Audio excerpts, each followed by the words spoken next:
এর আগের বার কত জরিমানা হয়েছিল? 5,000 টাকা জরিমানা হয়েছিল দেখে আপনি কোনো গুরুত্ব দেন নাই। আপনার উচিত ছিল 5,000 করে কিন্তু আপনাকে সতর্ক করা হয়েছিল, ভবিষ্যতে আপনি এই বিষয়গুলো অধিক সতর্ক থাকবেন, কিন্তু আপনি সেটা আমলে নেন নাই। এবং আপনার এখানে যেগুলো পাওয়া গেছে এগুলো অগ্রহণযোগ্য, অযৌক্তিক।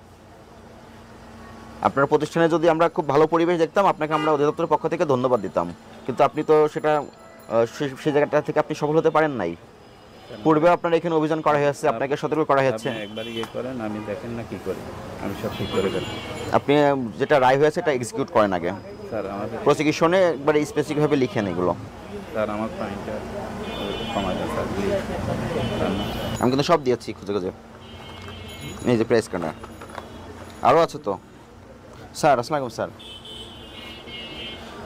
স্যার এখানে যে বিদেশি যে প্রোডাক্টগুলো, এগুলো কোনো ইম্পোর্টার স্টিকার নাই, এবং পাশাপাশি ওনারা এমআরপিটা কেটে মুছে নতুন করে এমআরপি লিখছে। আর মেয়াদ উত্তীর্ণ স্যার ওষুধ পাওয়া গেছে, আর কসমেটিক্স আইটেম পাওয়া গেছে, এগুলো কোনো ইম্পোর্টারের সিল নাই। এবং ওনারা প্রত্যেকটা কোড ব্যবহার করতেছে, বিপুল পরিমাণ পাওয়া গেছে স্যার, যেটা প্রাইস কাটা, প্রাইস কেটে নতুন করে প্রাইস লেখা। জি স্যার, ঠিক আছে স্যার। ম্যানেজার সাহেব আপনার নাম কি? রাকিব। রাকিব সাহেব। আপনার এই প্রতিষ্ঠানের বয়স কতদিন? আজকে 20 বছরের মাথায়। 20 বছর। আমি কত মিনিট দেখলাম আপনার প্রতিষ্ঠান? জি স্যার। আধা ঘন্টা হবে। জি স্যার। আধা ঘন্টায় দেখে এইগুলো বের হয়েছে। এখানে কি কি অ্যানামলিস পাওয়া গেছে আপনি বুঝতে পেরেছেন? জি স্যার। কিছু প্রোডাক্ট আছে যেগুলোর আপনি প্রাইস নিজেরা কেটে নতুন করে প্রাইস বসিয়েছেন, প্রাইস কাটা। কই আর কোথায়? আমি তো সব খুঁজে দিয়েছি এখানে, প্রাইসগুলো কাটা। এই যে স্যার এটা প্রাইস কাটা। ইন্ডিয়ান প্রাইস ছিল তো। তাহলে আপনি কি প্রাইস কেটে মুছে দিয়ে নতুন করে প্রাইস বসানোর এখতিয়ার, আইনগত এখতিয়ার আছে আপনার? জি না। তাহলে এটা আপনি কেন করেছেন?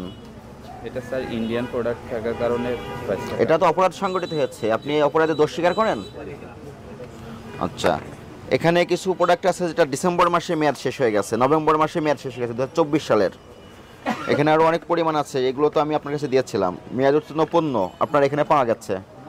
মেয়াদ উত্তীর্ণ ঔষধ বিক্রয় করা বা বিক্রয়ের প্রস্তাব করা বা বিক্রয়ের উদ্দেশ্যে প্রতিষ্ঠানে সংরক্ষণ করা অপরাধ। আপনি স্যার আজকে সব চার্জ দিতে সতর্ক হতে হবে আপনাকে। জি স্যার। তো এই মুহূর্তে আপনার এখানে যে মেয়াদ উত্তীর্ণ ওষুধগুলো পাওয়া গেল, এই বিষয়ে আপনার অপরাধে দোষ স্বীকার করেন আপনি? জি স্যার। তাহলে আপনার এখানে যে 3 ধরনের অপরাধ পাওয়া গেল, আপনি অপরাধে দোষ স্বীকার করেন? জি স্যার। এই অপরাধ আমাদের ভোক্তাধিকার সংরক্ষণ আইনের 51 ধারায় অপরাধ সংগঠিত হয়েছে।